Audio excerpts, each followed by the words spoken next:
I think it's in process, okay? Sorry, I think I lost my mic. Technical problems, you know this happens. Um, so what I was saying is, hello everyone, welcome to the Empower Leadership Program, or we call it Data-Driven Energy Communities Leadership Program. This session today kickstarts the series of webinars that we'll be having regarding this topic. So without further delay, I will start with the agenda.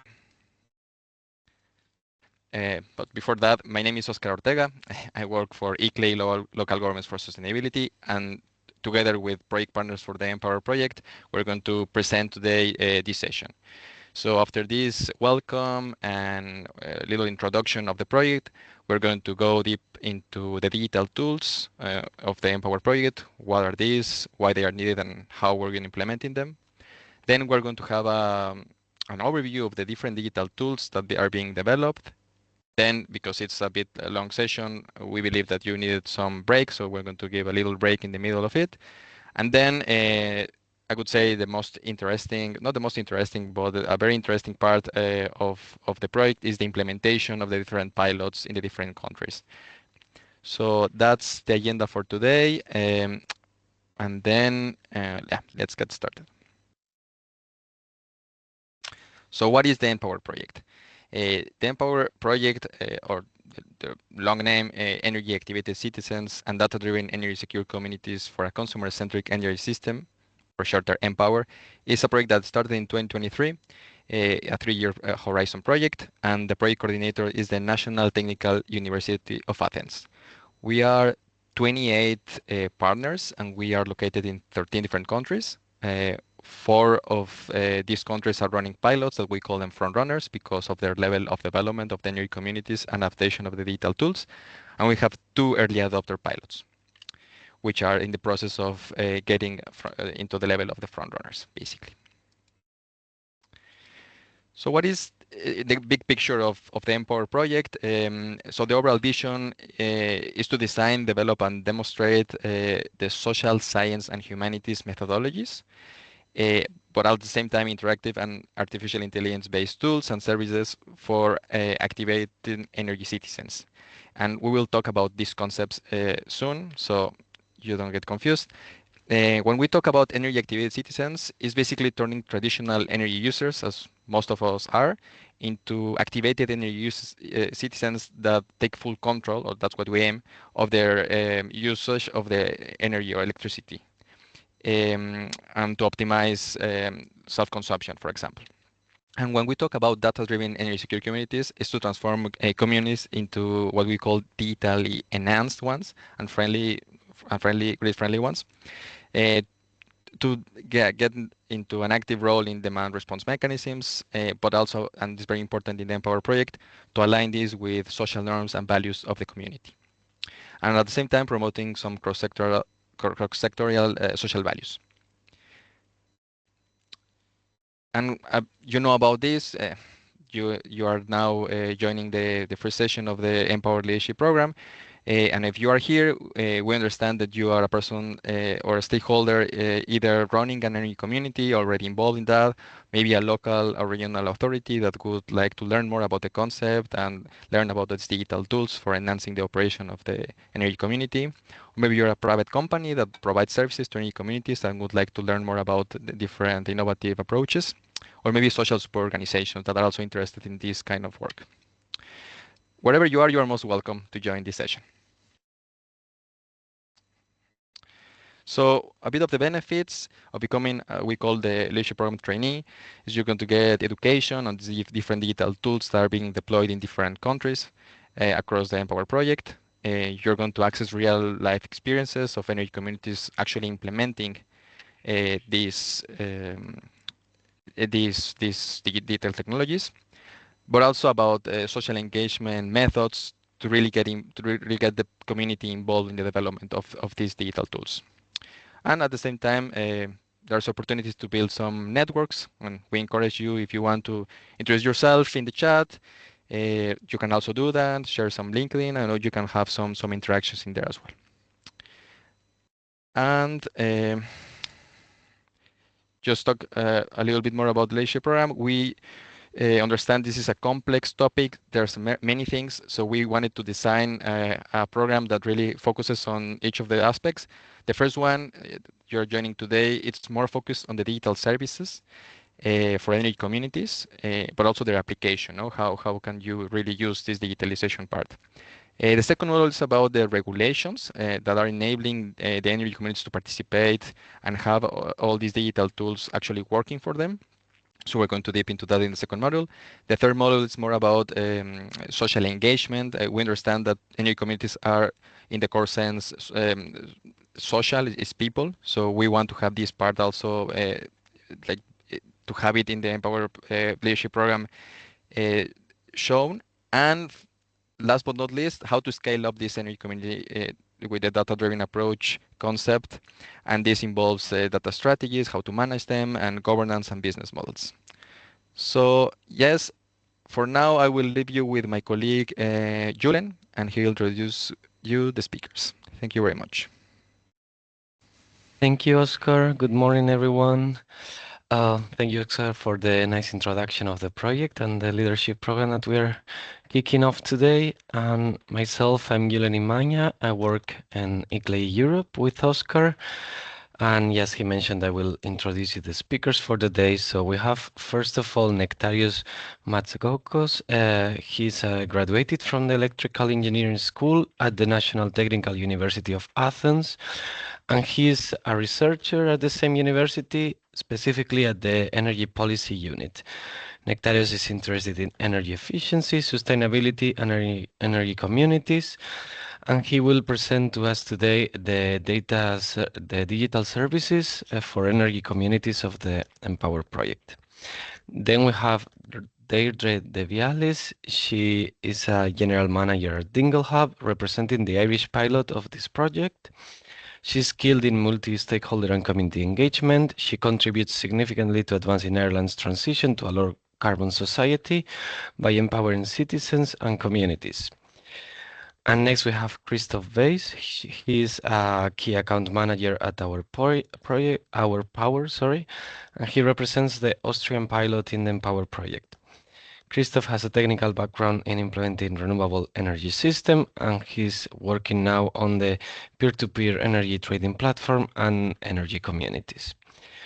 So if we go to the next one, yeah, we have Henrique Pombeiro. He's a co-founder and chief scientific officer at BAD-IS, a Portuguese data analytics company focused on translating energy data into valuable services. He represents the Portuguese pilot in Empower, and he was also a co-founder of the Future Energy Leaders in Portugal and a board member of the World Energy Council. And last but not least, we will have Ilias Tsopelas, who is a research associate at the Hellenic Association for Energy Economics, and he represents the Greek pilot in the project. His research profile focuses mainly on energy system modeling and analysis and energy and climate policy assessment. And he also has a computational research background. And yeah, we will hear from our speakers very shortly. But now if we move to the housekeeping rules, just for you to know, you're free to ask questions during the webinar, either in the Q&A section or in the chat, and we will read them out loud after each of the sections for the speakers to answer. Then for those that are new, please note that the session is being recorded. And after our webinar, you will receive an email with relevant material, like, for example, these slides. Okay, so now that we have set the rules, I think we are ready for a little warm-up before starting with the content. So if you can please access slido.com or just take your phone and scan this QR code, you will be able to access our warm-up of the day. And I think, Oscar, I will share the screen so that you can all see the slide. 1 second, please. Where is it? Here. Can you see my screen? Yes, we can. It's loading. Here we go. So first questions here. Which country are you connecting from? Let's see. We have some people from Portugal, Austria. So, well, some people's countries the code. Yeah, good. Germany. Obviously, the bigger the word is, means that more people are connecting from that place. Ireland, Spain, Greece are big here. But then we also have someone from Belgium, Slovenia, Switzerland, Hungary.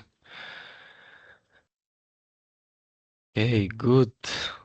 Austria and Portugal are really big today. So we have a bit of everything from all around Europe. Germany, Ireland, Belgium. Ireland and Portugal are winning. Okay, great. Then I think we can go to the next question, which is which stakeholder group do you belong to? So are you part of a local regional authority, a city?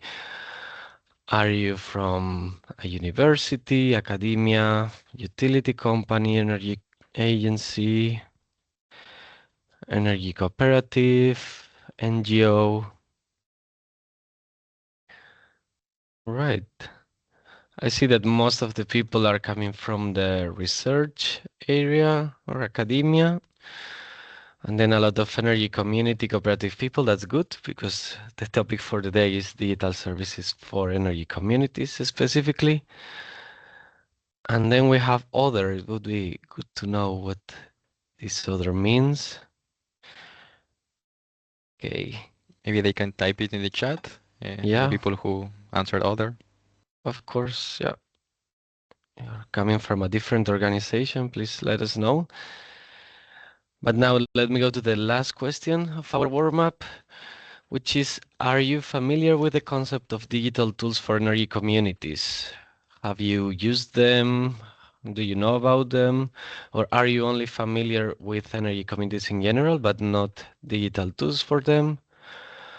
Or you're not very familiar with energy communities, and that's also okay because you will learn about them today.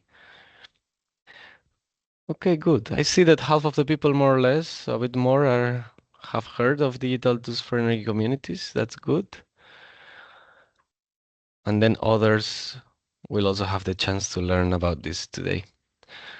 So nice. Having said that, I think I can close the warm-up. Thank you everyone for participating, and I will give the floor back to Oscar to continue with the content. Thank you.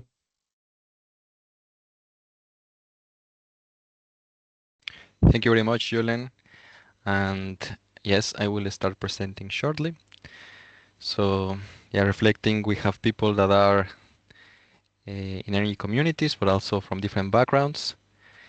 So that's interesting. I will go to the slide introducing this topic today. So as you have registered to this series of webinar, we have the first one talking about digital services for energy communities, their practical application and benefit. So this module will provide a fundamental review of the Empower digital tools, mainly its objectives and also the expected benefits of using these different tools. Some examples could be consumer engagement, energy optimization, flexibility management. But also, very important, we are going to explore the pilot digital solutions implementation journey. And we're going to show you successes, but also challenges along the way. And we believe that's very valuable as well. So I will start now talking about digital tools and services. But what do we mean really when we talk about these digital services in the Empower project? So it's a set of digital tools to support smarter and more efficient operation of energy communities. We grouped these different categories into different tools in different categories. Basically, based on what were the uses, what these tools do, and what value brings to the energy community. Each of these categories focuses on, as I said, specific objectives, but they also complement each other in to have this bigger vision of the Empower approach. My colleague Notarius is going to go deep into each of these categories in the following slides, but just to introduce you, the first category is about consumer engagement and nudging. Second one is about flexibility management. Third one is about community planning and management, and the fourth one is about flexibility and marketplaces. Together, these tools aim to make it easier for citizens and also communities to take advantage of the energy use and take an active part in the energy transition. Yeah, but why do we need the tools, no? So the reason behind this, we're using these tools, is because we believe these are essential for promoting the concept of energy citizenship by empowering communities with easy-to-use, inclusive tools for decision making. We believe that it's very important to have a protection of data integrity. So privacy by design and transparent operations are embedded in the digital tools that we are developing in this project. And these digital tools also make sustained trust and engagement in the communities. So we believe this is important. Participation in communities and digital tools can enable this. But how this is going to happen? Without too much details, the pilot project went to different phases, different process.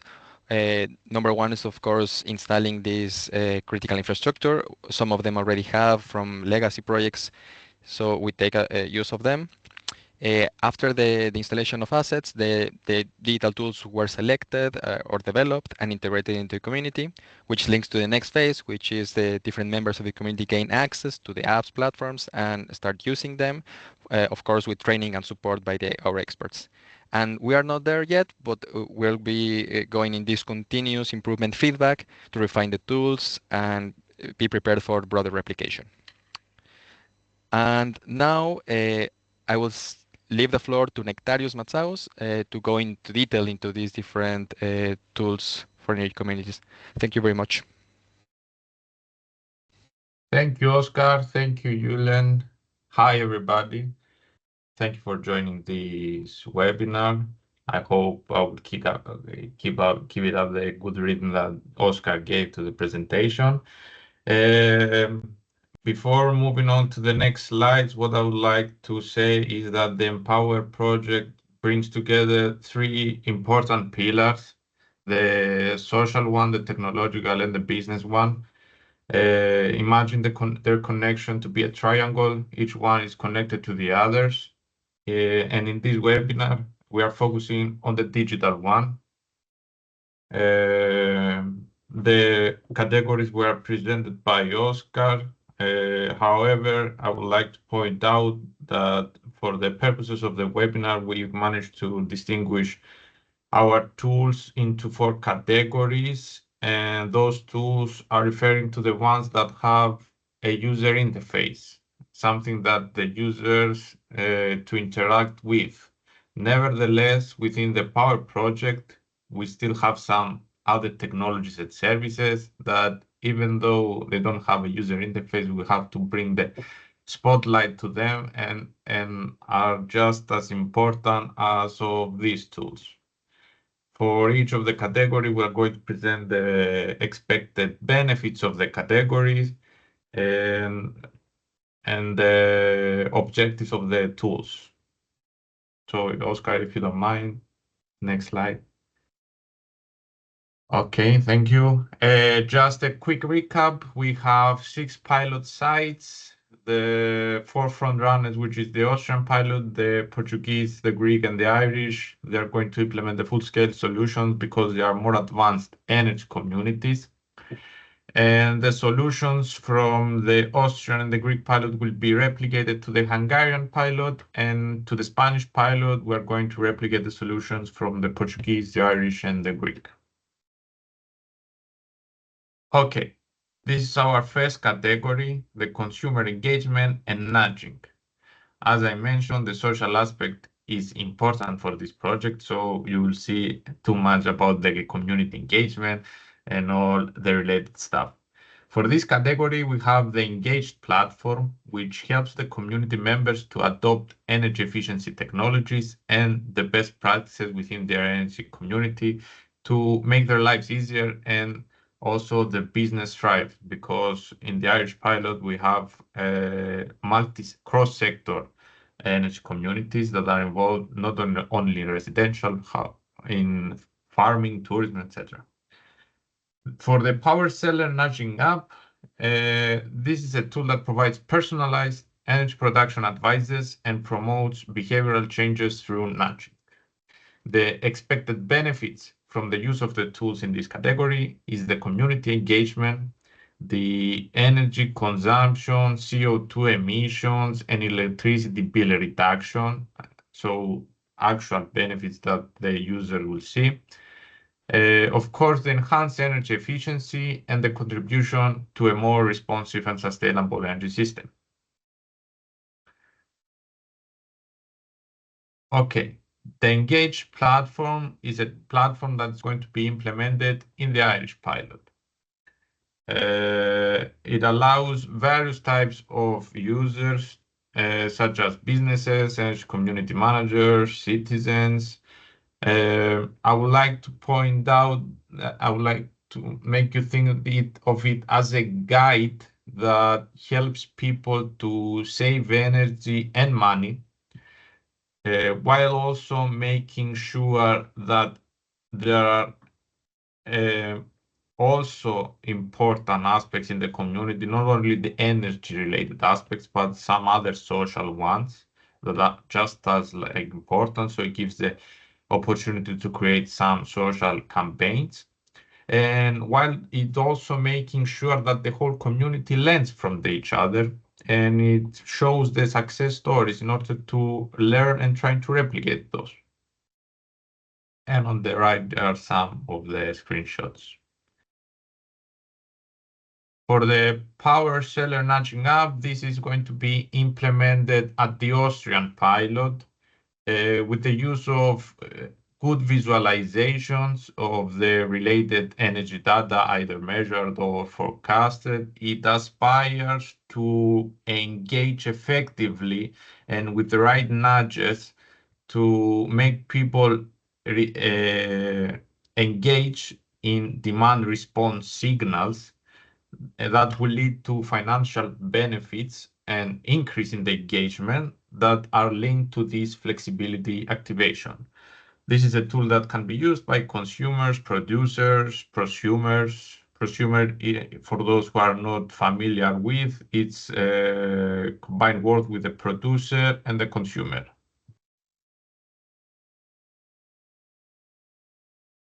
Moving on to the second category, the flexibility management and consumption optimization. For this category, we have 4 tools. First, we have the Wish for Households, which takes the energy data from smart meters or imported by the consumers and makes them into actionable insights that leads to targeted recommendations in order to promote energy efficiency. The FlexCom tool supports not only the community manager, but also the citizens. So it provides support to both levels, both community and individual, to increase the self-consumption of the energy community with the shifting of flexible loads. The EV Loader platform that has also an application, a mobile application, provides recommendations and incentives to optimize the EV charging.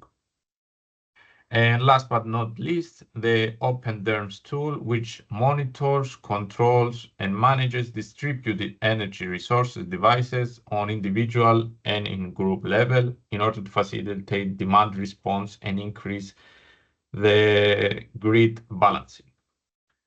The expected benefits within this category, it's the empowerment of consumers. They make consumers make informed decision-making through data-driven insights. It helps increase the energy efficiency, flexibility, and self-consumption, while also the user can see their electricity bills being reduced. The Wish for Households is a platform that is implemented at the Portuguese pilot. This is a platform that the invisible becomes visible. The non-intrusive load monitoring brings down the household electricity use into each of the appliances, and with the help of course with the user, it validates that. And with use of that, it empowers people to understand their energy habits. And then the platform takes over and provides the targeted energy efficiency measures and helps people also to engage in demand response. This is a platform that is mainly used by citizens. The FlexCom tool is implemented at the Greek pilot, the island of Chalki, where it's very important to increase the self-consumption, to reduce the reliance from the island of Rhodes, since if the island is importing energy, most probably it's going to be from fossil fuel generation. So as I mentioned earlier, this is a tool that goes on 2 levels to support both the manager, but also the citizen to shift flexible loads.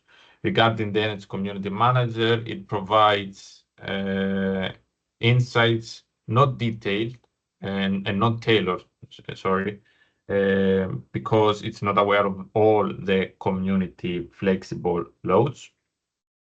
And with the use of the real-time overview and the forecasted data from the generation and the consumption, it provides the best slots on when to use energy. Perhaps if you have excess production of energy, it's better to consume that.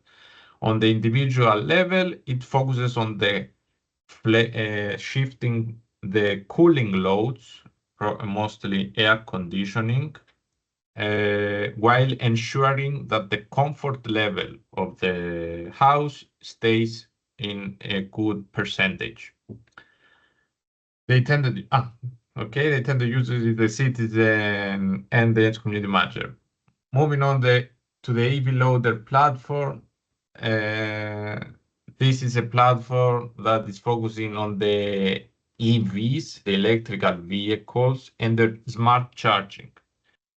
It provides recommendations on when's the best time to charge your electric vehicle, and it gives the Energy Community Manager to the power to determine the prices that the EV is going to charge, because if you have excess production of energy, then it is better for you to charge your electric vehicle.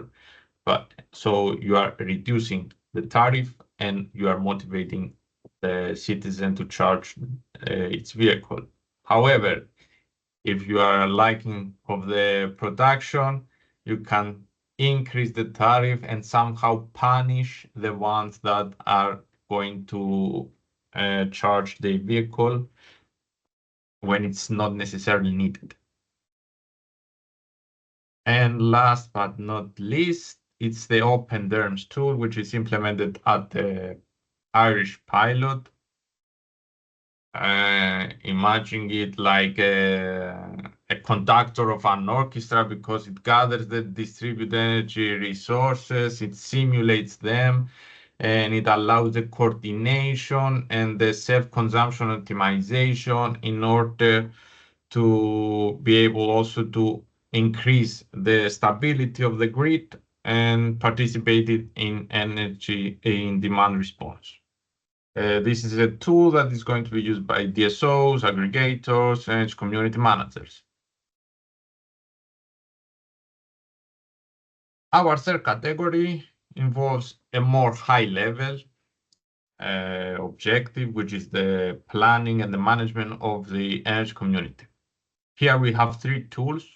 The Energy Community Planning tool, which helps users assess the benefits of becoming either a prosumer or joining an energy community in several aspects.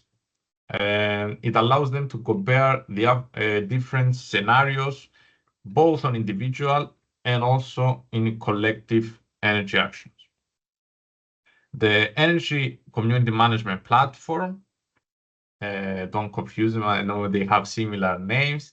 It's a platform that enables the operation of energy communities in line with the clean energy package and the Austrian legislation. So I guess we all understand in which pilot this platform is going to be implemented. As for the WISC for communities, this is a platform that facilitates the management of the energy community, specifically in the energy sharing aspect. The expected benefits from these platforms is that enabling citizens to take the initiative of either joining energy communities or becoming consumers, either way to become activated energy citizens. It also provides them with evaluated scenarios with different types of KPIs based on your needs. And it also helps with the increase of local energy resources. For the energy community planning tool that is going to be implemented at the Greek pilot, this is a decision support tool. It helps people to evaluate different scenarios. For example, I would like to join this particular energy community. Of course, the energy community must be in the platform. It's not for all the energy communities. It needs to have all the specifications of the corresponding energy community that you would like to join. And that's the different scenarios, and it provides you detailed reporting or whether that will fit your economic goals, your environmental or social. And this also goes for the energy community manager, that he will be able to see what's the impact of the different types of policies that we're going to have to the energy community. It also provides personalized guidance that incorporates contextual data-on regulations, incentives, and various business models.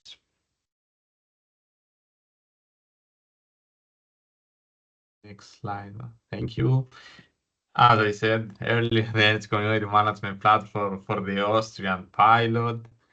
This is a platform that acts like a backbone to the energy community, and it helps the daily stuff, such as the billing processes and the member management within the energy community. But it also provides the people the opportunity to see the financial benefits of joining an energy community that is within the platform, and it's used by energy community managers and also citizens. As you can see, they have an insightful user interface that provides all the necessary information, either for energy community, either for the ones that want to join the energy community.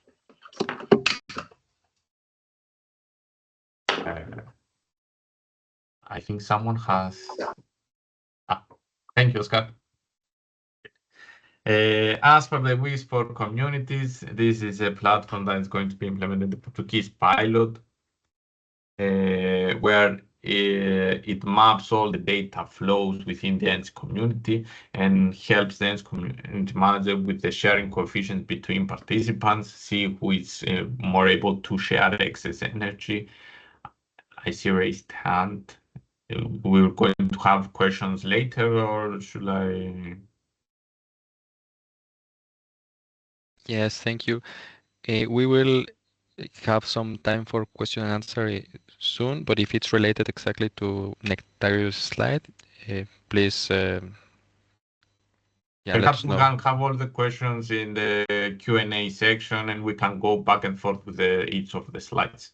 Okay, perfect. Yes, please. I will take note of the questions in the chat section or Q&A, and thank you, Oscar. We'll thank you for understanding. Yes. Yeah, it also makes the whole process of managing the energy community transparent and fair, and thus strengthening the trust among the members and ensuring the benefits of within the community. And I think we are moving on to the last category. an important one, which is not really available to many of us, which is the energy trading, and also the flexibility marketplaces. For this category, we have the peer-to-peer energy trading platform that connects the renewable energy power producers with consumers and offers them the services such as accounting, billing, based on the Austrian legislation, and the Empower Marketplace, which facilitates the exchange of flexibilities of services at the local distribution level. The expected benefits of this category is the community engagement, the increase of the security within the supply, the enabling of local generation and consumption. It's important that the local renewable energy sources energy stays within the energy within the community, because it also reduces the transportation fees, etc. And the increase of local distributed energy resources flexibility. Okay, the peer-to-peer energy trading platform is implemented in the Austrian pilot.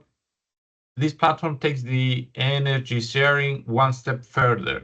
You can actually sell your energy if you are a producer, buy your energy if you are a consumer, and focusing on renewable energy power sources.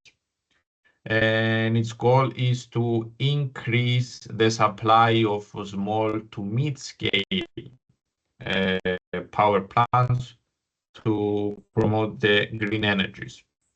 Those provides an overview and a map of each of the suppliers, so you can make an informed decision. And one key feature that I really liked is the so-called family and friends, where the seller of the energy can fluctuate his prices to a certain people, mostly his family and friends, of course. And so you can sell your excess energy or your produced energy into different types of tariffs.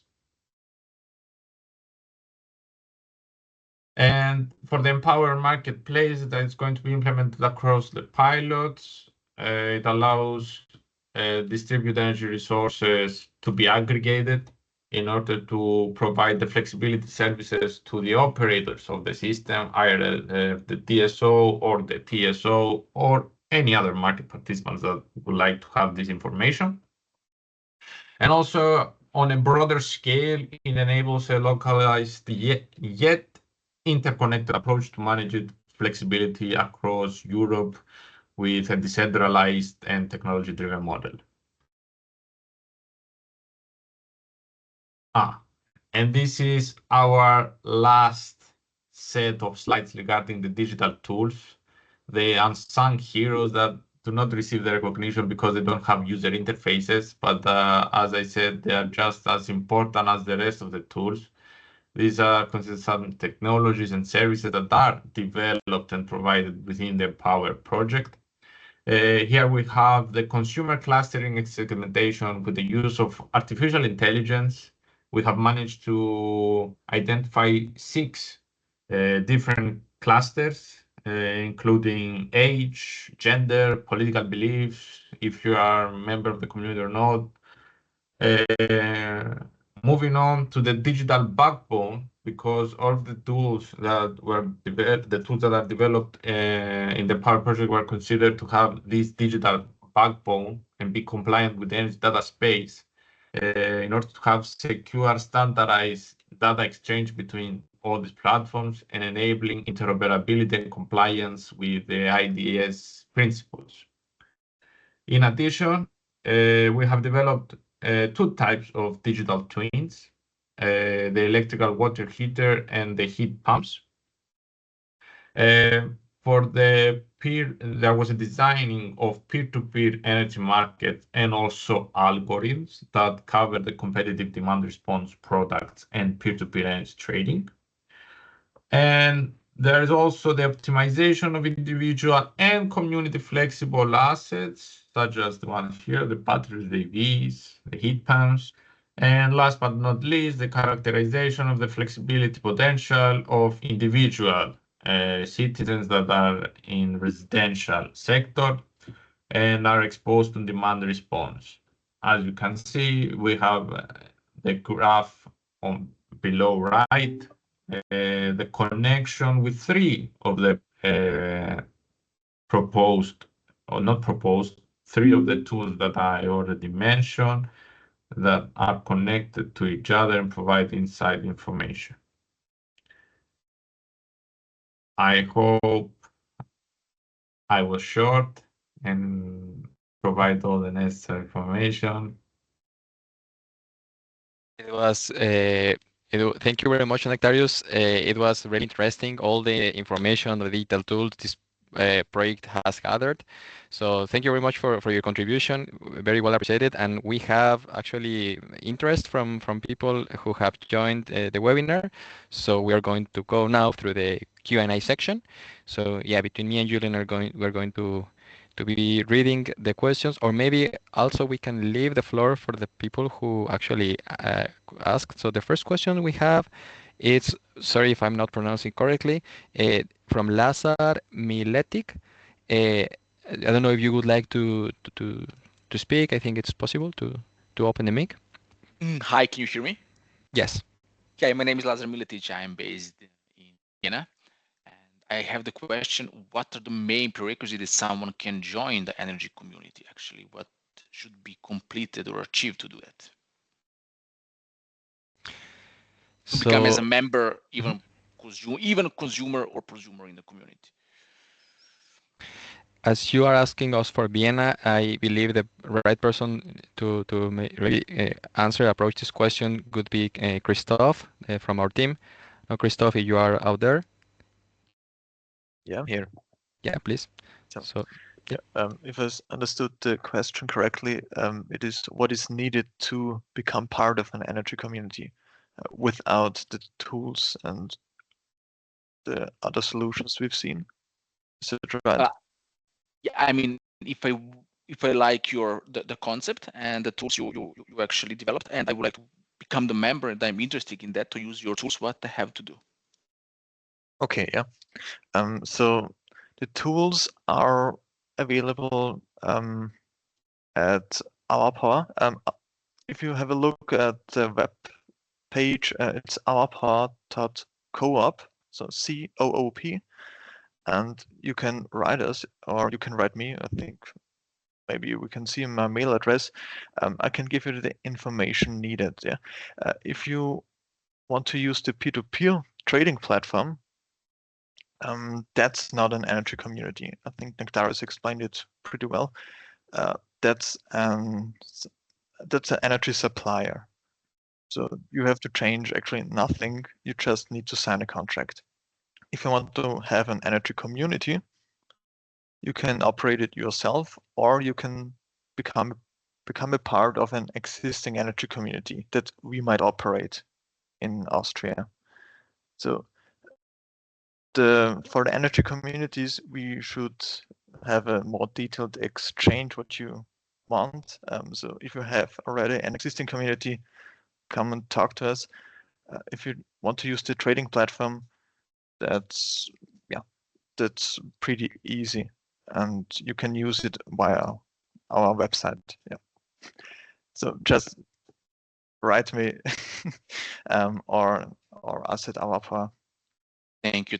And I have just one question about the trading platform P2P. Based on the blockchain, or it's some new tool? No, it's not based on blockchain. It's 6 years old.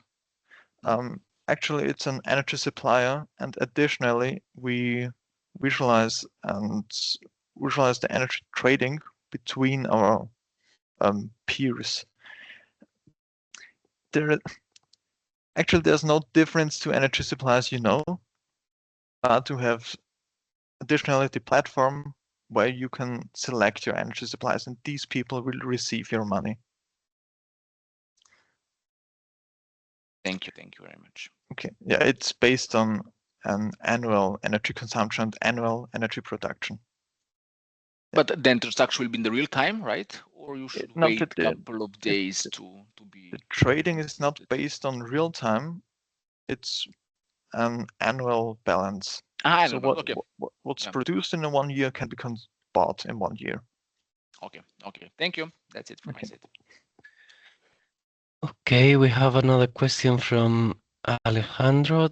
I can read it, and this Alejandro wants to speak out loud, but it's about the energy community planning tool. In the case of Greece, he's asking which objectives are accomplished at the social level by joining an energy community. So what are the types of key performance indicators considered? I don't know if Nectarius have an answer for that. I don't remember all the types of the KPIs that were included in the social category, but for example, there was an if you want, I can complement it a little bit. We are developing those ones, but we have several related to those ones.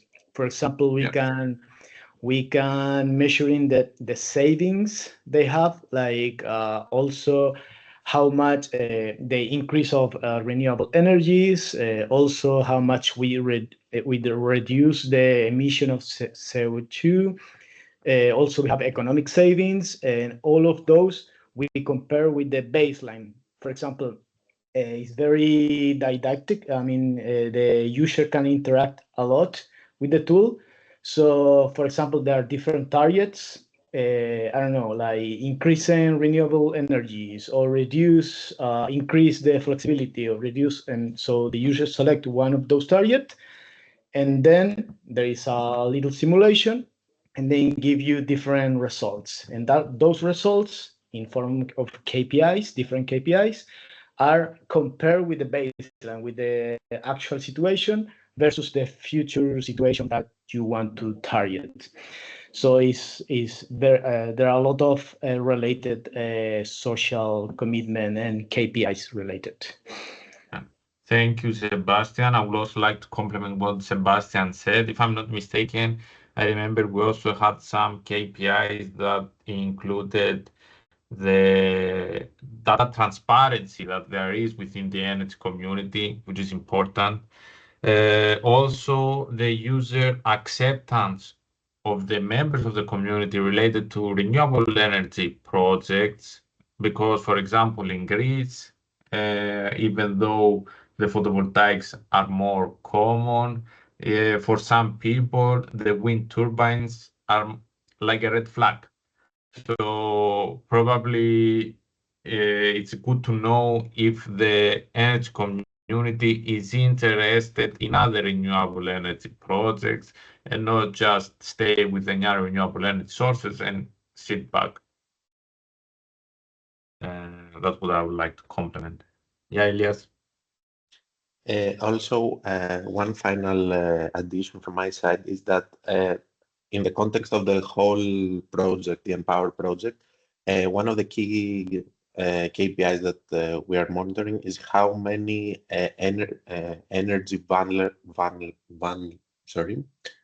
vulnerable households are being helped in using the tools, and they can have energy savings and, of course, energy bill savings from using in a more optimized way their energy.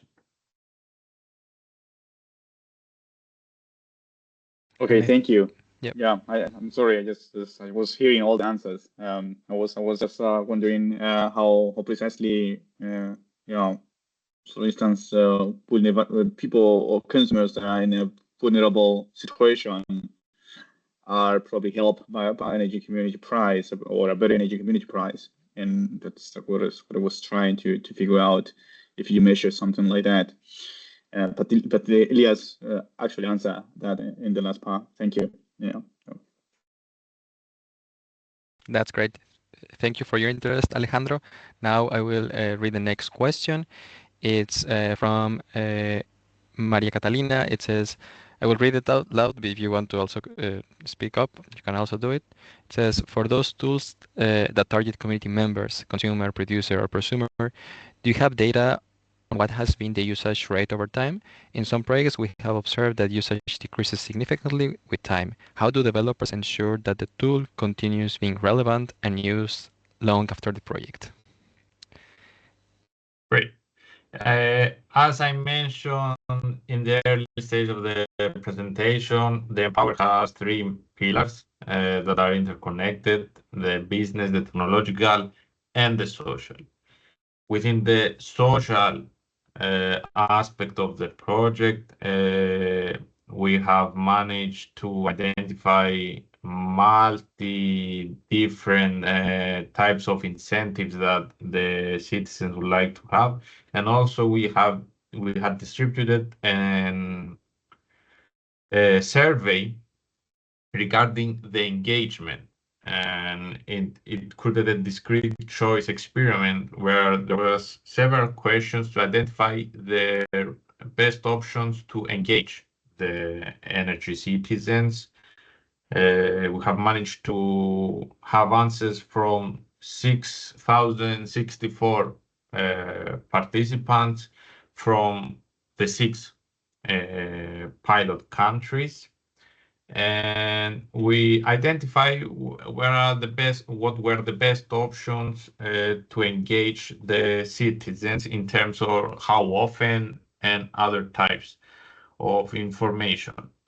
We are at the point that the tools are now starting to be fully implemented in the pilot sites.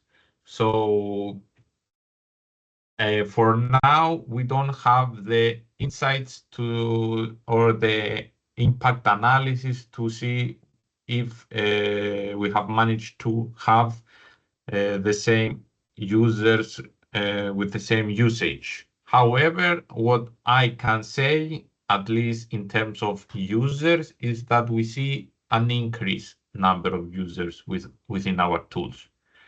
And for some tools, we have some key performance indicators that within the platforms, they need to monitor the usage in order to have some insights from there as well. I hope I answered the question. Thank you, Nectarius. And indeed, it is a question that it's very important to keep in mind always, no? How to ensure the continued use. Yeah. Yes, Julian?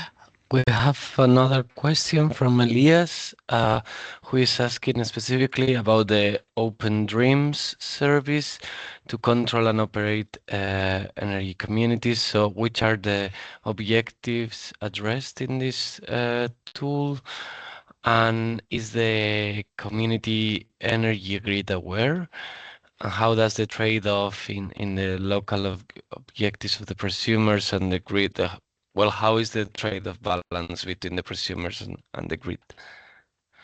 I see that our colleague Mario from EPRI is here. Mario, I don't know if you can hear us. Yes, I can answer this question.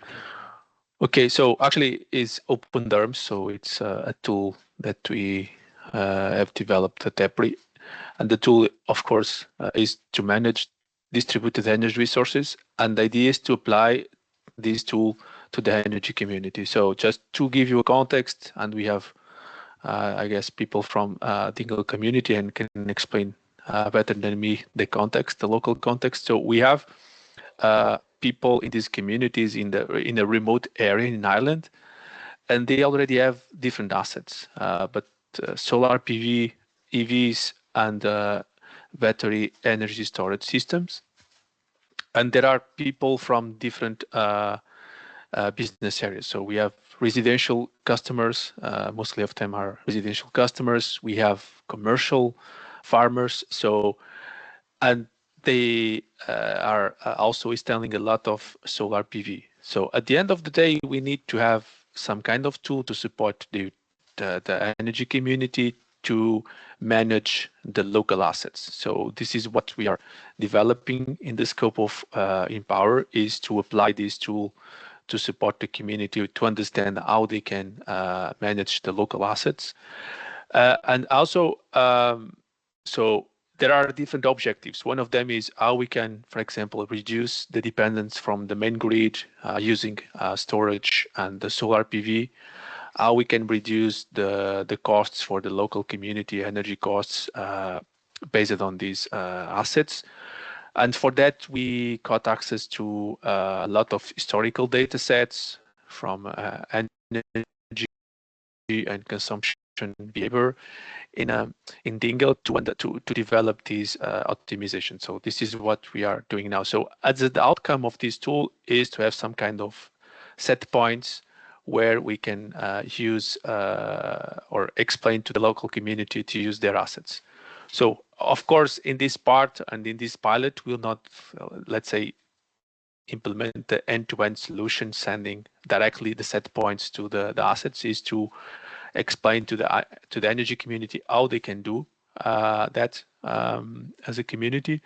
Regarding the grid aware, so we have a specific use cases to understand how the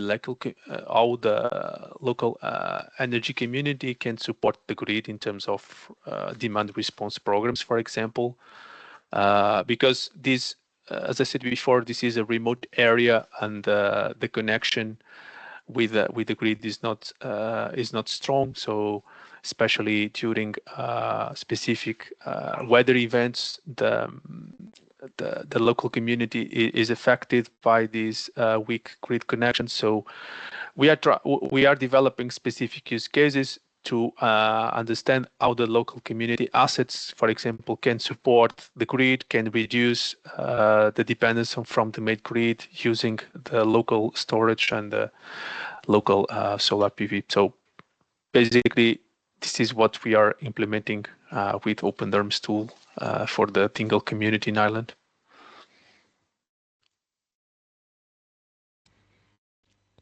Thank you very much, Mario. I think it was very comprehensive.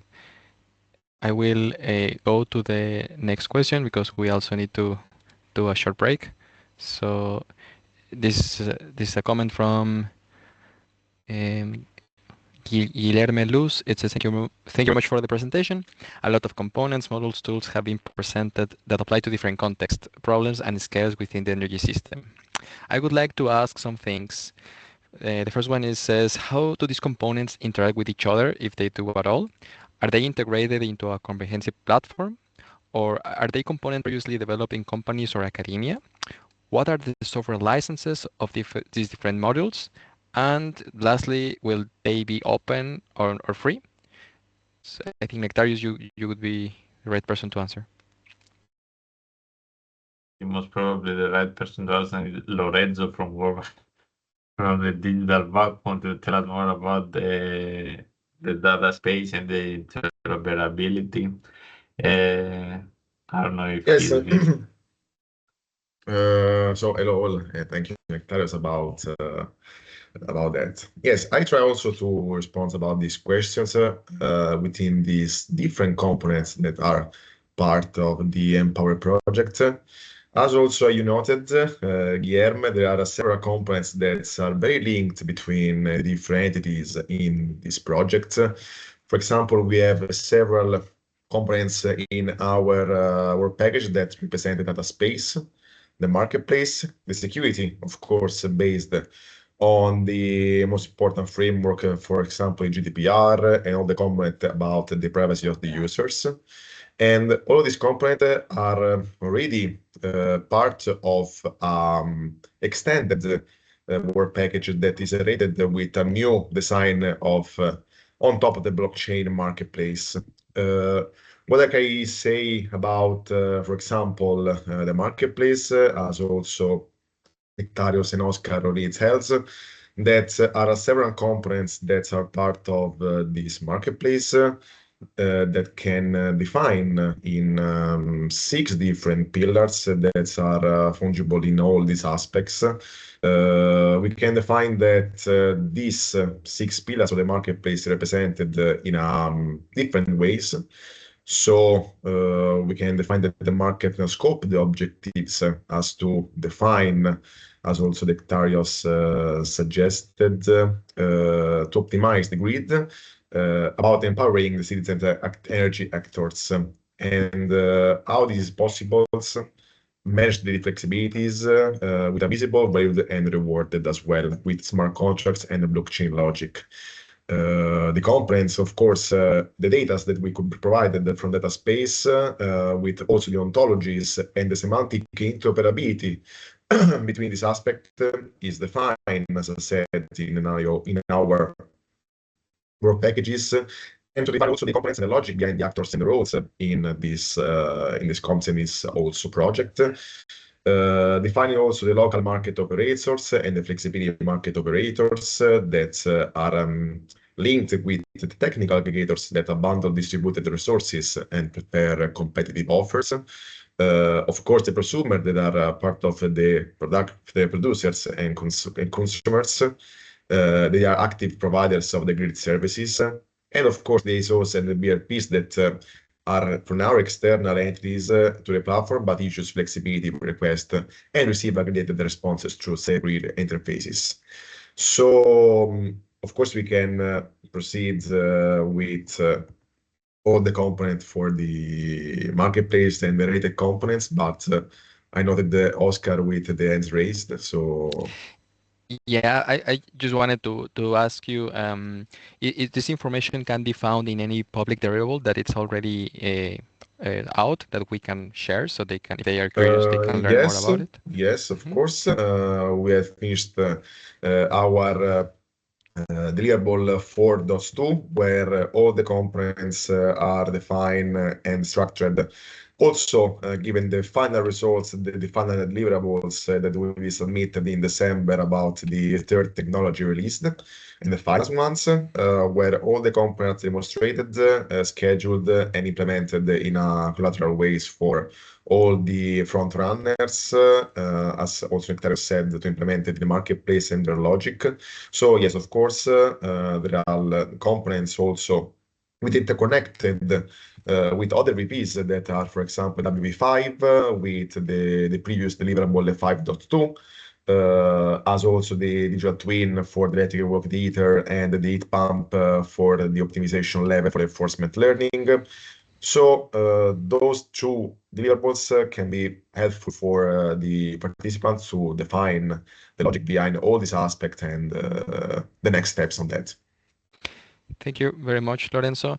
I will save the next question, maybe because it's the one by Tim, maybe to be answered by the pilots once they present, because I think it makes more sense now when we talk how to use them than how to sustain them, and also about the cost. So I will leave it for now like this. We can go for a small coffee break.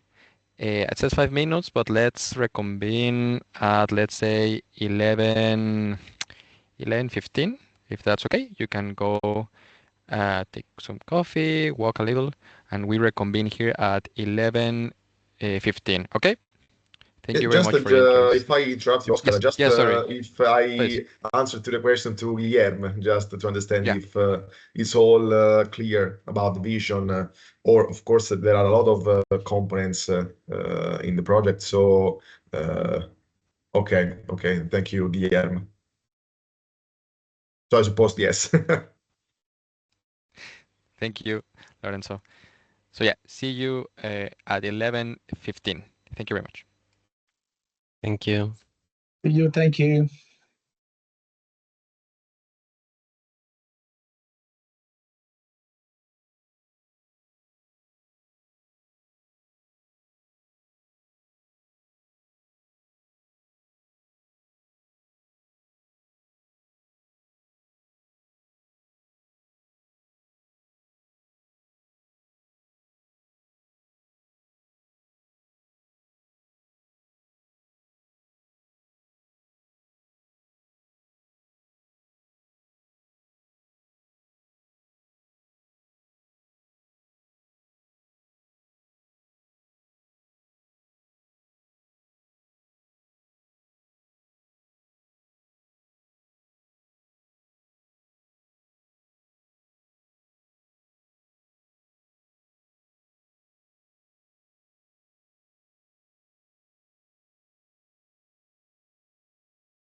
Hello, hello. I hope you had some time to walk a little bit, maybe drink some coffee. Hello. Yeah, you're here. Yes, good. Yes, we are here. Great. So let's start again. Welcome back. Thank you so much for staying in this webinar. We're having a good time with you all.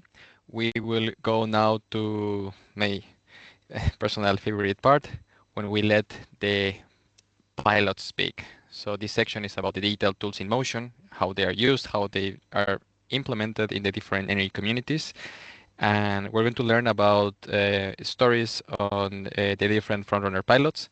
So without further delay, I will leave you with the first pilot that is going to present. Are you there, Deirdre? Hi, Oscar. Can you hear me? Yes, I can hear you. I will start with my camera on, but if it is very patchy, my apologies for my internet connection. I will turn it off as I'm speaking. You might let me know. Thank you very much. Okay. Yeah. Okay, so to introduce the Irish pilot, we are based on the Dingle Peninsula. It's on the southwest of Ireland. It's a little peninsula with a population of just over 13,000 people. And as my colleague Mara alluded to earlier, we face the brunt of Atlantic storms on the peninsula. I suppose it is challenging, but one advantage, I suppose, it brings in the context of this conversation is that people are very aware of their energy use and their need to support the grid. So it does enable conversations of this type among the local community. I work for the Dingle Hub, which is a not-for-profit community enterprise that was established in 2017. And we focus on connecting people, bringing people together, empowering communities to tackle climate change and biodiversity actions. So in 2018, there was a project on the peninsula with our distribution service operator, ESB Networks, and that was looking at the electricity grid of the future, and it was trialing technologies on the peninsula. So we had a number of champion homes that got full retrofits with air source heat pumps, solar PVs. There were 15 people who were able to participate in an EV trial. There was 20 solar PVs installed. And that has given us a large bank of a historical data set on the peninsula. What it also did was it was a catalyst project to allow us to have conversations back in 2018 with the local community about energy use. And we established the Dingle Peninsula Sustainable Energy Community at that time. And that undertook an energy master plan for the whole peninsula, taking a look really at what were the major areas that we needed to tackle. Transport was one large energy user. Agriculture was another for our largest emissions on the peninsula. And we began working with our farming sector. And what emerged from that was a group of 130 farmers who had a sectorally based sustainable energy community. They were very focused on their own sector. And what we realized from that was that they all had their own they had a set of measures that was common to all of them. They had a common language and a common purpose. And they undertook an energy master plan, which provided yet another data set to us. And we realized that the sectoral approach was quite effective, you know, as the farmers worked very closely with the energy consultants to understand their energy use and the measures that they could undertake. It was a very good relationship. People understood each other, and we were able to get to action quite quickly with the farmers. So we decided we should replicate this in our other large sector, which is the tourism sector, because we are quite a popular tourist destination on the peninsula. And so we did, and we had 120 businesses within that sustainable energy community. And then that led us, I suppose, into participation on the NPower project. And what we saw on the sustainable energy communities, the first two, there was a lot of volunteer effort on them. We enlisted support from some of our government agencies for the tourism and hospitality, where we have a coordinator working on that energy community. And that really drove it forward. That drove forward, one-to-one actions with the businesses there.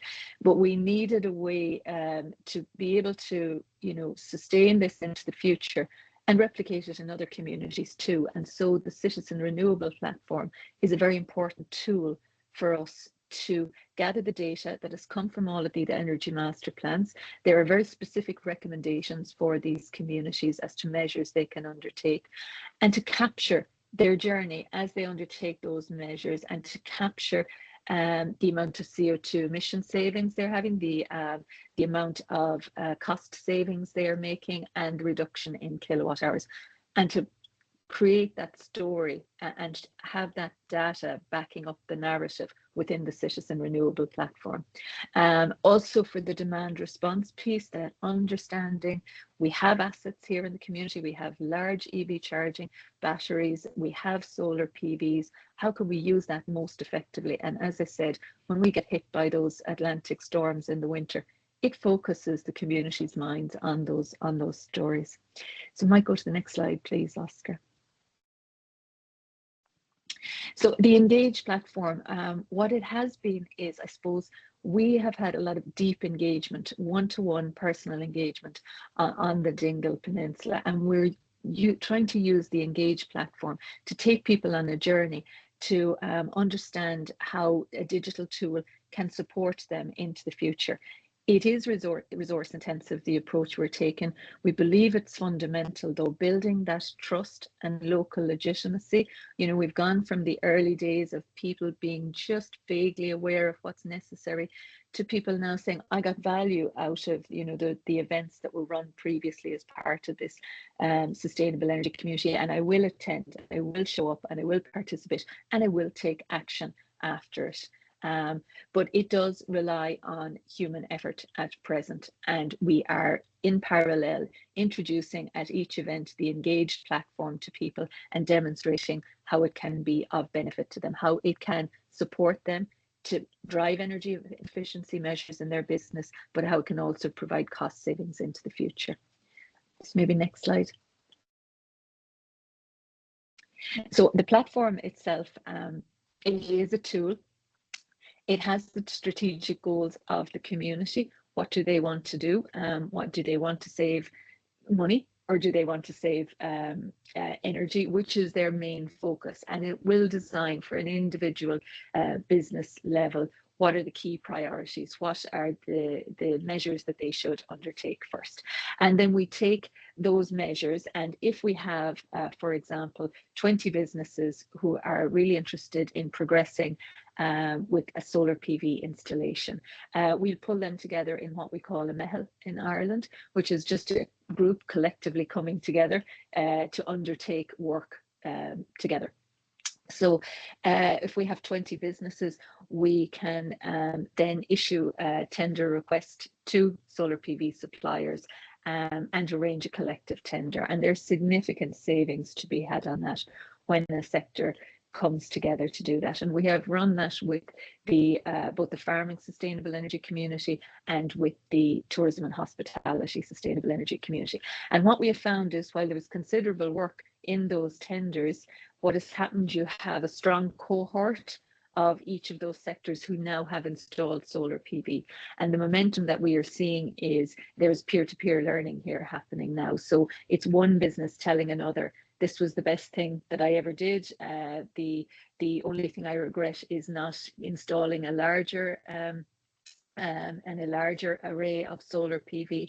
And then other businesses, when they hear that from trusted members of the community, they go and take action. And we have repeated examples of that happening. So now our job is to work with those to say, we need to capture all of these measures that you are undertaking on this platform. Why would you, take 5 minutes to click a button on the platform to say, I have completed that measure. And that's the work that we're doing now at the moment, is trying to explain that value to the different businesses we're working for. We've worked with them, and there's over 50 registered on the platform, but I think the question was there earlier. You know, how do we create longevity out of this? How will people use this platform long after the project is done? And for us, that phase now is all about showing the value of it, getting people to consistently log in, as I say there, and engage with it. One of the things that we are working on at the moment is one-to-one with the businesses to monitor their food waste and showing them the bottom line value of that, of understanding and reducing that food waste and potentially using it in a micro digester to create gas. But we need to put all of the those value metrics to them in cost terms for businesses to make the investment and see that it is worth doing this, it is worth logging, it is worth using the platform to understand and manage their energy in their businesses. And maybe the last slide then, it is a nod to the future for us. What we won recently, just 2 weeks ago, was we were named Ireland's greenest place, which is a wonderful accolade for us. And it's based on multiple initiatives. The sustainable energy communities are a huge part of it. It's looking at our transport solutions and also biodiversity. For us, this is really, really important, I suppose, area that we can leverage, particularly with our tourism businesses, because we can now say to them, you know, these awards don't come easily. It's really important that we have data to back up, to evidence all the claims that we are making about, you know, the amount of solar PV that has been installed, the amount of public transport journeys. But it is something that will resonate with those businesses, and we present them the tool as this is the tool to collectively say, stop, take those couple of minutes, tell us what measure you've undertaken, and we have all of this gathered in the platform. So really, we really see this as a vehicle to leverage for long-term use of the platform into the future.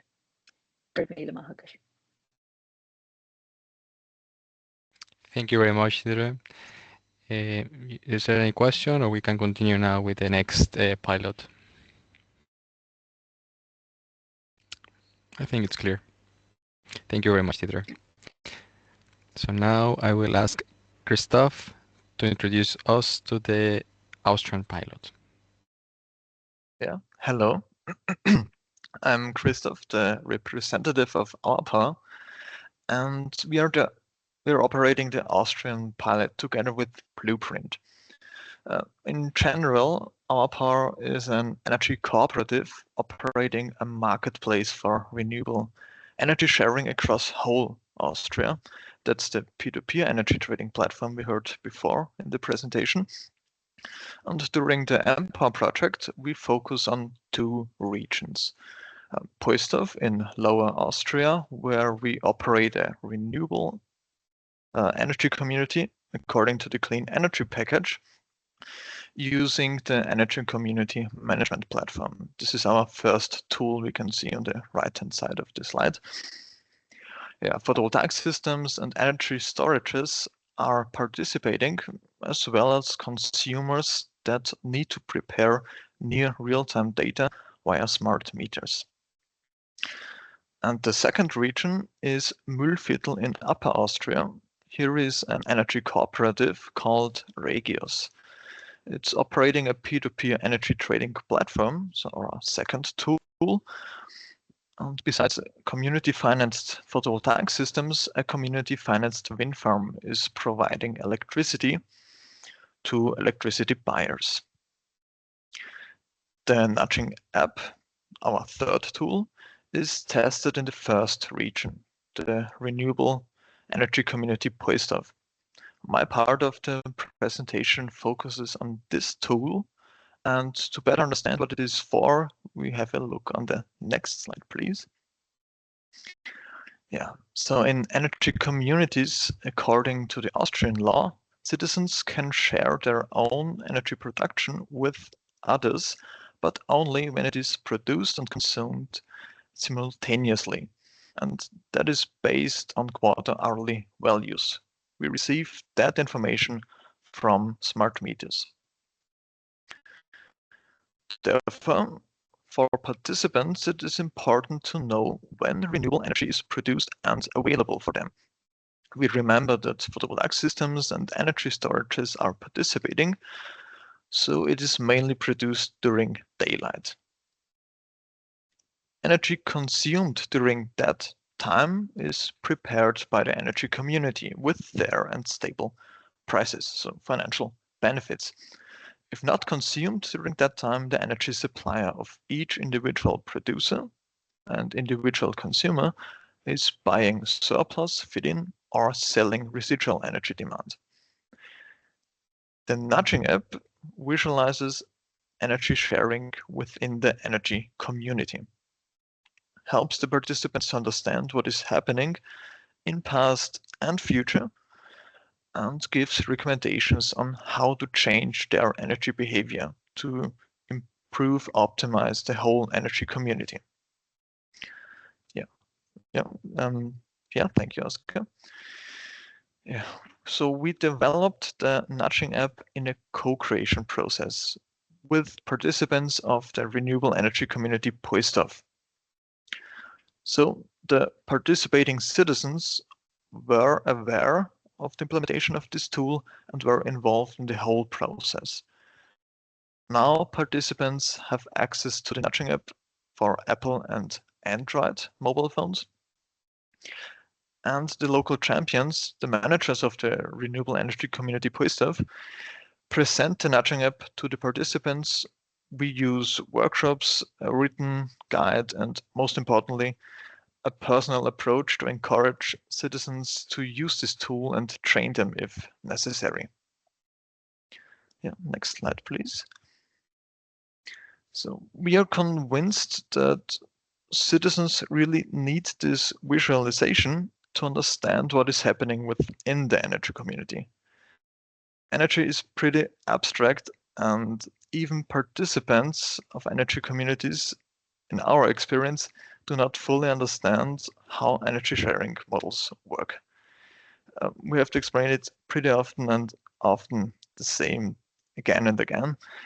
Nevertheless, consumers show genuine interest in changing their energy behavior by switching on, for example, their dishwasher or washing machine when a lot of renewable energy is available. Therefore, we expect that their energy behavior can be influenced by recommendations via nudging app, and we are testing that within the next months in the renewable energy community Poisdorf.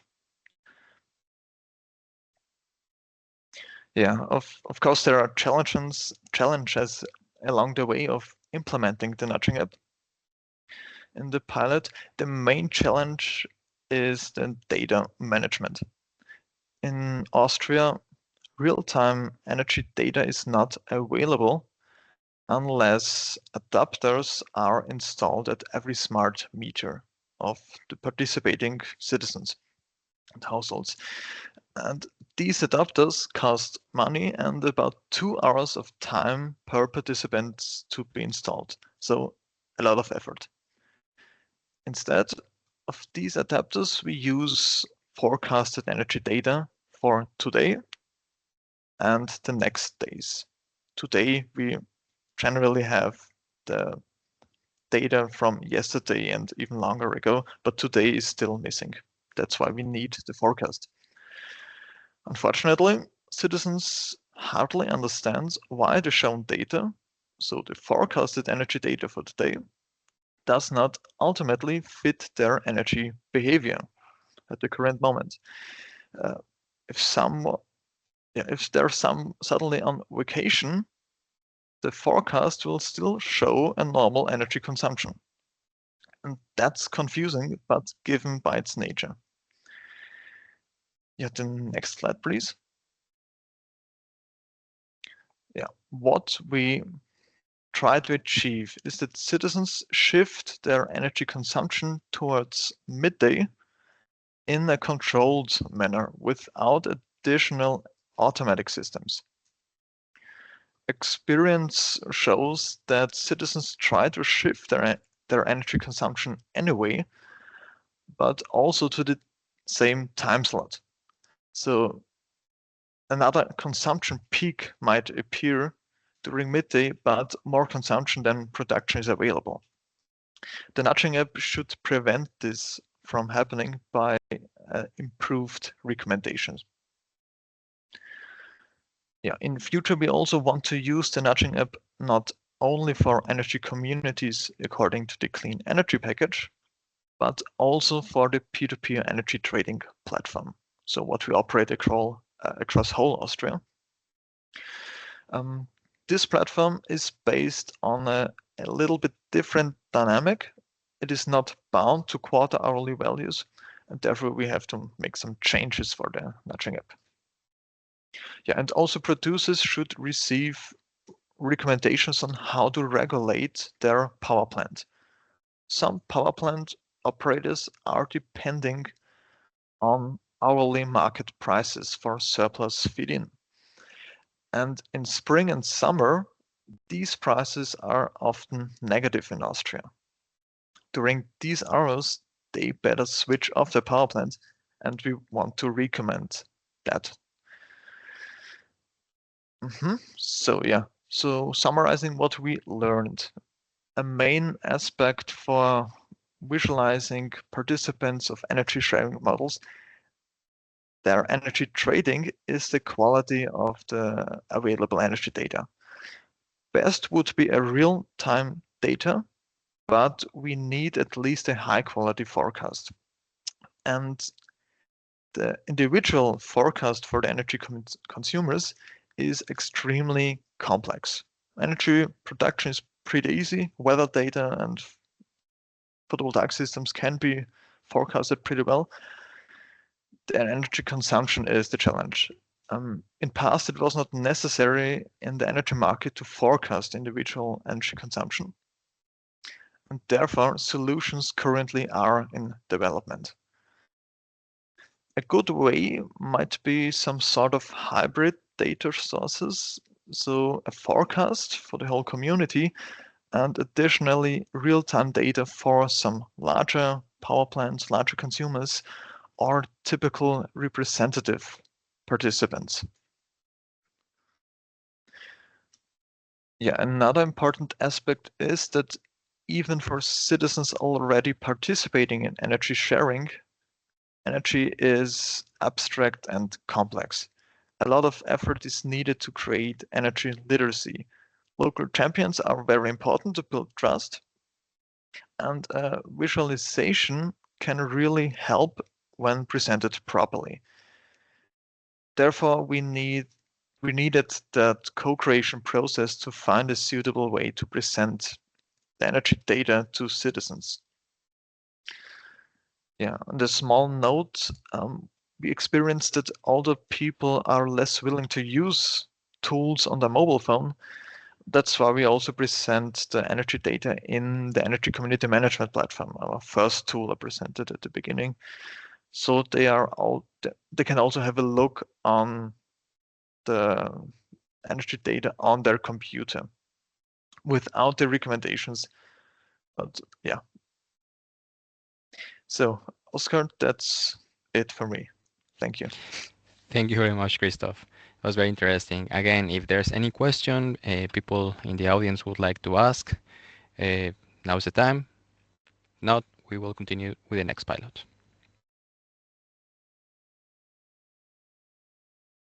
Okay, then we will go to the Portuguese pilot, and I leave the floor to Henrik. Hi, thank you very much. So in the case of the Portuguese pilot, we have, what we are the technology providers of two tools. One is the WIS for Households, which is a user engagement platform. This platform provides a feedback for the end users to be on how to be more energy efficient. So with several tools that help them to understand better their consumptions and how they can be more efficient. And the other one is the WIS for Communities. The WIS for Communities is a platform that helps managing the energy community. This means that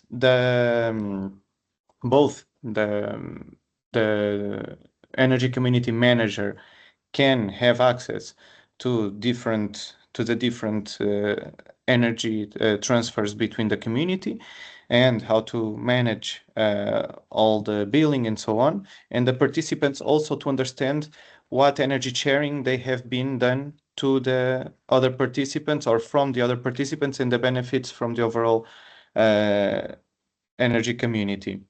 In terms of infrastructure, SEV, just on a side note, is both a retailer and a DSO in the north side of Portugal. So in a sustained region that covers around 10,000 clients. Copernico is an energy cooperative which acts as a retailer across the whole country. So this means that with SEV, we will have a real energy community, but with Copernico, we will test the use cases of the user engagement and so on. We have in the SEV pilot around 43 kilowatt capacity installed, smart metering in all customers, 10 kilowatt hour battery storage system, and we will have in both pilots around 10 actuators and real-time sensors for demand response and flexibility as well. So I think you can go to the next slide, please. Thank you. So this use case, the WIS for communities, as I explained, we are addressing the challenge of managing an energy community. So this, of course, as you can understand, an energy community may have several participants. In this case, in SEV, we have 33 participants, and the main challenge is to indeed manage the energy flows between all participants, knowing what to bill to each one, or to not billing, but to return the benefits for each one. And so it is very, very, it's a challenge that exists and needs to be tackled in order to have scalable energy communities. It is eventually possible to manage a couple of energy communities by hand with an Excel sheet or something like that. But of course that this is not scalable, and this is prone to errors as well. And so automating the whole process is a must-have for managing the energy communities. Also, the participants having a platform that clearly shows them how they have benefited from the energy community increases their engagement, eventually in adding more PV panels to their installations so that they can share more energy and so on. So all of these feedbacks are very important in not only in a technical level, but also in a social level to indeed help engaging the end consumers more to the objective of the energy community. And so next slide, please. So the rollout was designed to ensure both awareness, as I explained, and usability among the community members. Within those strategies, we have held, and we will hold as well in the near future, training workshops. Even last week, we had a training workshop for the WIS for households with Copernico clients, where we showcase all the main functionalities, what are the benefits that are foreseen by using these platforms for the end users, and also for the management entity of the energy community. And so these sessions proved to be very, very important, and also to get some early feedback by the participants. For example, one small example is that participants can add metadata regarding their homes, about their appliances, their homes, and so on. And we try to simplify as much as possible the information that they can give us. And they actually said, no, we wouldn't mind at all to provide you more information. For example, the air conditioner, how many hours per day they use, at which time of the day. And so it is interesting to get some feedback by different participants to fine tune all the functionalities that we have within the platform. And so, of course, that this integration process must be sustained in a trust in a trust platform for the participants. And so, if they trust the platform, they will use the tool.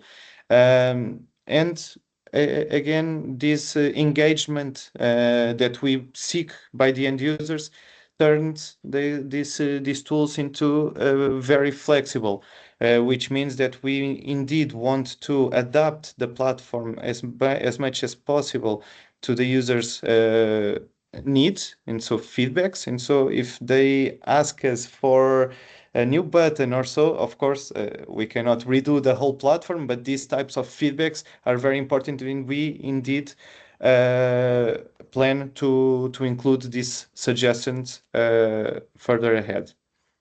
And so next slide, please. So this is the WIS4 community. This is just a print of one of the pages where we can provide various visualization functionalities. For example, seeing in these bubbles, let's say, who are the main the ones that share more energy within the community, the ones that get more from the community, historical benchmarks and so on, visualization map of the location of the participants. And so, because for example, in Portugal, what defines an energy community, it's someone that is in a range of 2 kilometers from the center of the energy community, let's say the producers. But of course, that if within 1.5 kilometers we have a new customer, the range increases. And so this is important also to visualize this in a map. And so yes, having this platform makes the management of a renewable energy community more scalable and transparent, of course, provides faster, more accurate data for decision making, and also supports households with clear efficiency insights, as they have all of this information in their hands. And so next slide. This part you see is the WIS for households. So let's consider this as a user engagement platform just for the end user, not for the community. So here the end user can have access to a wide range of information that has been translated from their smart metering data. So very quickly, we have smart meters that provide 15-minute resolution data. With this information, we can look at the consumption profile of the client and quantify the consumption of the main appliances. So heating, cooling, fridge, standby, heat pump, and so on. Electrical vehicle, and so on. And with this chart, we aggregate information every month, and they can see how much they are spending on each category. With this, we generate in an automatic way tailored energy efficiency measures. So for example, if we see that the fridge consumes a lot of energy, benchmarked to what we think that is an efficient fridge, we suggest replacing that by a new one, and we quantify the savings and the return period. And so with this targeted, tailored informations, we do empower the end users. We arm them with tools to be more efficient, more engaged with the community, and be active and be more sustainable. And so very briefly, these are the tools that we are implementing in the Portuguese pilot. I think this is the last slide. Yes. That is correct. Thank you very much, Henrik. Thank you very much. I think people are having issues with visualizing the slides. Or I don't know. I get some message. Sorry, Henrik, there's another question. They mentioned if there's a English version of the WIS for Households or WIS for Communities platform, or is it only in Portuguese? If yes. Yes, sorry. So we have in Portuguese, in German, in English, and we can adapt to each language. But our business model is partnering with energy utilities or other types of entities to provide to their clients. So we are not addressing directly the end user. Not yet, at least. Thank you. I hope this answers your question, Tim.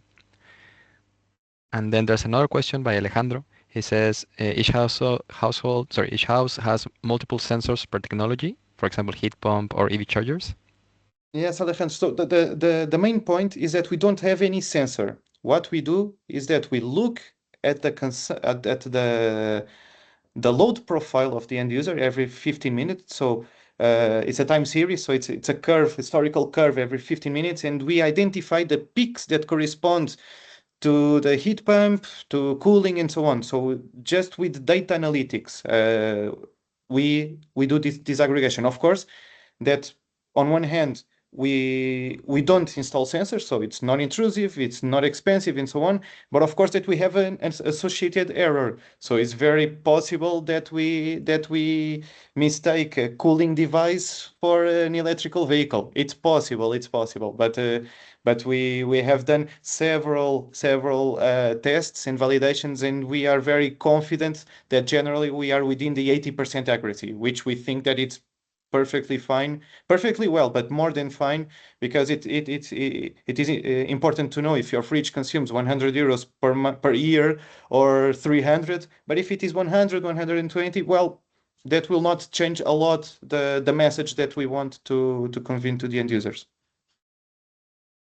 And if I can complement on that, I think, Enrique, also the platform provides the option to the user to insert his own appliances that helps the algorithm identify each of the loads that the customer has. So without any installations and with a little help from the user, the percentage of successful identification increases. Precisely. Thank you very much, Nectaris. Precisely. Thank you for your answers. And if there's no any other question, I'll proceed with our last pilot. And I'll give the floor to Elias to talk about the island of Chalky. Thank you, Oscar, and I would like to welcome and thank everyone for joining us today on this webinar. So for the Greek pilot, we have the energy community Halkion that is located on the island of Halki, which is a very remote and small island on the southern eastern part of Greece, next to the more known island of Rhodos, that probably you may be familiar with. And the energy community that is located on the island is a community that was established in 2021, which for the context of Greece is a relatively old community because of the legal framework for energy communities in Greece was only introduced in 2018. The energy community has 178 members and operates a PV park of 1 megawatt. The majority of members are located on the island of Halki, but some members are located also on the island of Rhodos, since the two islands are interconnected, have an interconnected energy system. And the PV park is operated under a virtual net metering mechanism. So there is a balancing act between the energy produced from the PV park and the consumption of all the members, and the difference is then distributed as a reward to all the members of the community. As I said, the members of the community are citizens of the island, and also small businesses and the city hall of the island. So there is a variety of members of member types. And this park was existent before the Empower project. But what the Empower project brought to the island, it was a lot of equipment with a new charging station that was installed on the island, as well as many smart meters that were installed on various premises of the community members, such as households, small businesses, the town hall also, and some temperature and humidity sensors that were also installed and are used. All these equipments are used in order to develop and the various tools that that were presented today by Nektaris earlier. And the focus that I put on the equipment is big because this is where we encountered the most obstacles as we were trying to develop all these tools and promote tools to the community members. So next slide, please. So the two tools that were that are employed in the Greek pilot, as Nektarios has already presented, is the EV Loader app, which is a smart charging app that was provided by our partners Parity, as well as their charging station. And the main advantage of this app, because there are of course other commercially available charging apps, the main advantage is the opportunity to provide flexibility to the members on when to charge their EVs based on the production of the PV park. So when the production is larger than the consumption of the island, there is a notification that tells the community members that they can charge the app, as well as the reduced tariff on the charging station. And vice versa, when there is less production, there is some kind of punishment, let's say, on with an increased tariff, and that is automatically adjusted based on the data that the app receives from the PV park. Aside from this tool, we have also the FlexCom tool that provides demand flexibility and load shifting, mainly cooling load shifting for the community members, where by collecting the production data and the consumption data of the whole island and the community members, there are also notifications that tell the community members where they can put their, they can turn on their AC. And this is where we also take account the temperature and humidity data in order to ensure the comfort of the residents, because, okay, you can just say whenever to turn on the AC, but it has to make sense for the actual user, not to just keep the room cool or hot. And here, sorry, one slide before, yes. One important distinction here is that the FlexCom app has two functionalities, one directed at the community as a whole, where we can see the total PV production, the total consumption of the community in the island, so that all the members simultaneously can have an overview of how their energy is produced and consumed, so that they can be better informed as to how they can use it more optimally. And the other functionality is directed in an individualized way to each community member. And this is where we get all the notifications that are personalized based on the users' comfort and their energy consumption, because we have the smart meters that are located on the actual premises of each member's house. Next slide, please. So after a lot of time, actually, we had the chance to actually present these tools just last week on a workshop that was held on the island of Chalki, where with all the Greek partners, NTUA, Parity, Gears, and of course ASHAE, we went to the island in order to present the tools, where we had invited the members of the community, and it was also there the manager of the community, let's say, and the vice mayor of the island, where we had the chance to present both of those tools and have a dedicated instructional session for each tool, in order to explain their features, their functionalities, how they can be useful to the island. And we also managed to get some very useful feedback from the community members in order to see how we can integrate further features that can improve the tools and make them more useful to the members, in order to also increase their engagement and ensure, as I don't remember who asked this, but ensure their usability as the project goes on, and even after its conclusion. And also, apart from the workshop, we also rely, because it is a small community, we rely heavily on the word of mouth method in order to spread the use of the tools throughout the community. Next slide, please. So the main thing that was, I think, unique to our case was all the preparatory phase that we had to go through in order to have all these apps ready. And mainly the challenges that we faced were concerned with the equipment that needed to arrive on the island.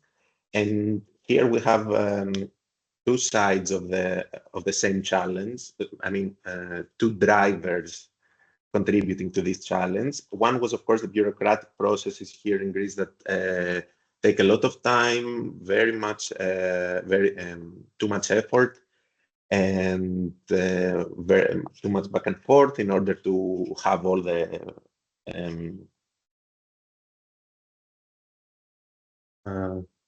sorry, I forgot the word for all the procedures that need to be completed in order to get the equipment here. And the other very important part is, of course, the geographic peculiarity of this pilot, because, first of all, it is an island, which makes all the processes more complicated, because in order to get stuff from one point to the other, it's really difficult.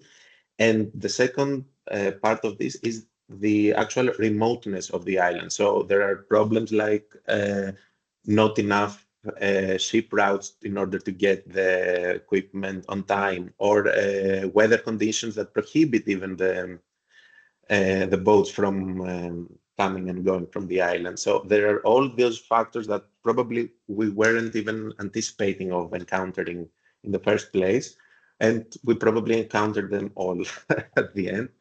So all this process was very cumbersome to go through, but we managed to have the tools ready and all the data and equipment set up in order to have the tools ready and present them to the community members. And I'm hopeful that the community members will use the tools, as from the first round of feedback that we received was that they were very interested and actually wanted to participate in the discussion on how to improve them, how to make them more useful to them. And I think that I'm very optimistic as to how this will go on as the project goes on as well. Next slide, please. I think that this is pretty much all. So yeah, a few key takeaways that advices for other communities, that there is no such thing as little time to prepare. You have to put too much thought into all the problems that might arise, and give enough thought on what obstacles they may come along the way. We hope, of course, that with the implementation of the tools, we will have many energy savings, and of course, the resulting savings on the energy bills. And we hope to further boost the EV usage on the island for the foreseeable future. That's all from my side. If you have any questions, I'm happy to take them. Thank you very much, Elias. And indeed, now we're about to finish. So if there's any question you would like to make on any of the pilots, not just the Greek one that just presented, feel free to do so. So yeah, Give a couple of minutes if somebody is hesitant.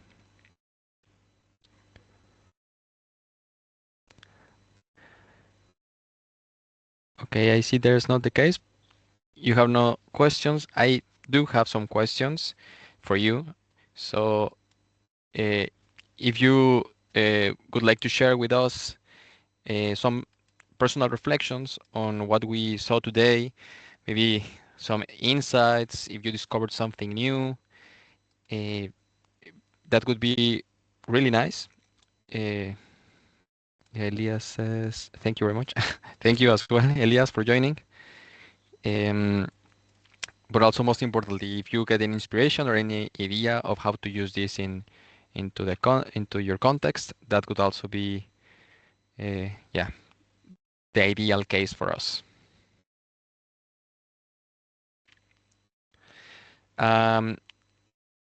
Before a saying, question.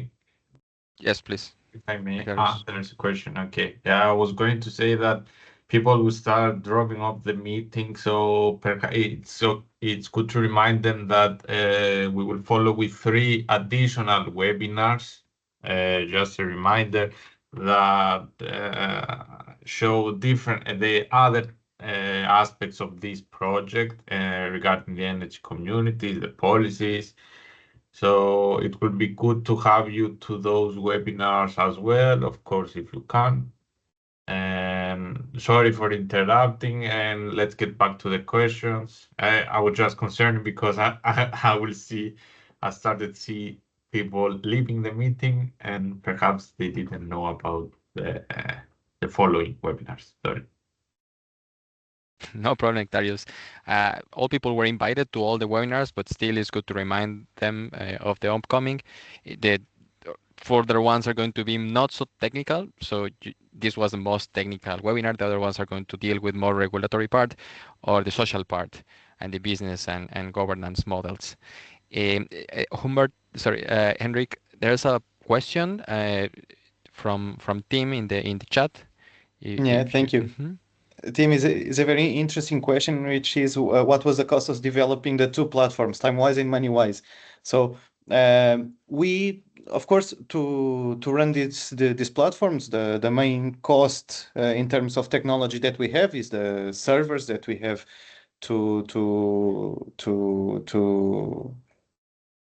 well, we don't have we have internal servers, but since this is a cloud-based solution, we of course have costs with AWS and so on. But the most significant cost is the time. So the human resources that are allocated to these platforms. And I mean, for example, the WIS for Households is something that we have been developing for the past, I don't know, 10 years or something like that.